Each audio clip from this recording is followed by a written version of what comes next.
Today we're going to look at the STAAR online testing program for writing. You need to have a school-issued Chromebook, or if you're a remote learner, you're going to refer to the videos and Canvas modules on how to install the STAAR online testing app. You do not log in. You just open your Chromebook. You're going to go to the apps at the bottom left of the where the programs are. You're going to choose online testing program.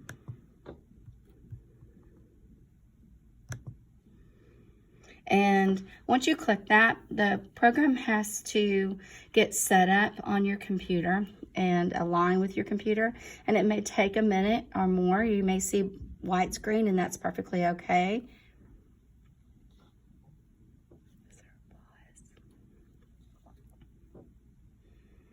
Again, this takes a minute. And if you see a white screen, that means it's doing exactly what it's designed to do.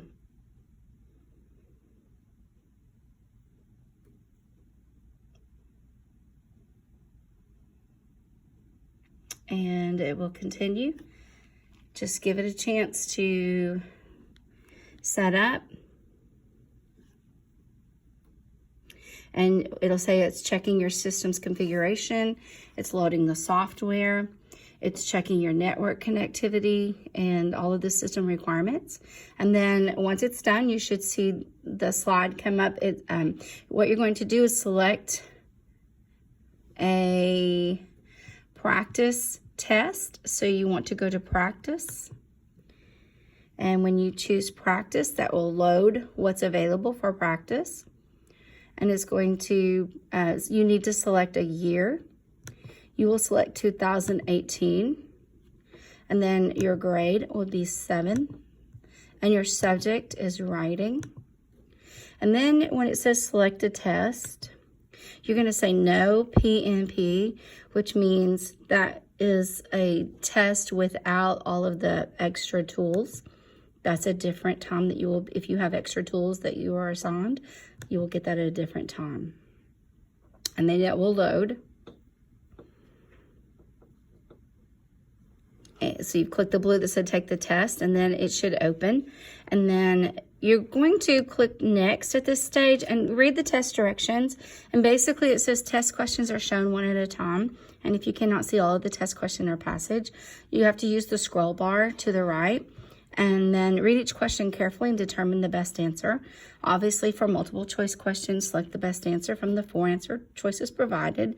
Only one answer can be selected. When you are asked for a written response, you're going to type your response in the response box. And we're going to go to next. And you should see grade 7, April 18. We're going to keep going. Test directions. Okay, so when you're moving through the test, just like we learned before on our other training, you will see your question number at the bottom that you are on. You have the next and the back button. And if you would like to mark for review, just like we did in the practice, you can click mark for review at the top. That means you can go back to it later.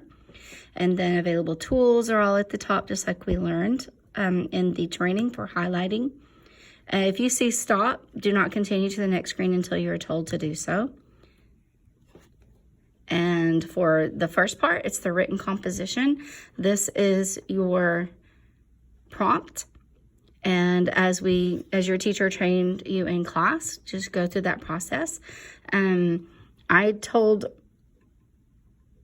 my students when they look at this prompt to just ignore the read, ignore the think. I don't even have them look at those. They go straight to the write because that is the prompt. Write an essay explaining why it is important to keep the promises you make. And then you need to definitely read, use your scroll bar, remember at the side, because you may not see everything unless you do. Be sure to clearly state your controlling idea, organize and develop your explanation effectively. Choose your words carefully and use correct spelling, capitalization, punctuation, grammar, and sentences. Now, when you get ready to brainstorm, there are 2 ways that you can do this. One would be to go up to the top right and open the notepad And the notepad has a place for you to type and do your brainstorming. And this can be like anything you type here, you should be able to copy and paste into your final area where you have 1,750 characters that you can type. You may also do brainstorming on paper. So that is an option for you to just follow what you have learned in class and what your teacher has taught you and use the method that works best for you. You can use a combo of those two. So you will type, you can brainstorm here and then copy paste, and then remember to type in here. And just like anytime you are typing, don't forget to tab over 5 spaces, and it only counts your characters. It doesn't count your tabbing and your when you start a new paragraph and you go to the next paragraph and you indent again. It's not counting those as characters. Those spaces are not counted as your 1,750 character limit. And then once you have finished typing your essay, I want you to move on to the revise and edit part. And we are going to have you look at certain numbers on the revise and edit part. We want you to look at questions 2 through 7. So you'll read all about the balloon launch and then say next as you are answering problems 2 through 7. And you will keep going, and it tells you, the circle at the bottom tells you what number you're on. Keep going next, all the way until you've answered through 7. And then we want you to go ahead and skip to problems 15 through 23. And this story is new treasures. Look at the pictures, they're always important. Read the given story and then answer the questions. And then move through 23 and take your time, answer these. And when you get to problems number 23, then you should be able to, at this point is where you can either keep working if you want, or you can go up to log out at the top. And it's going to ask you, are you sure you want to log out? Or you can also go back to any part of the test that you had questions about that we worked. Click log out. And then once it says, then you can press exit. And you are done with this.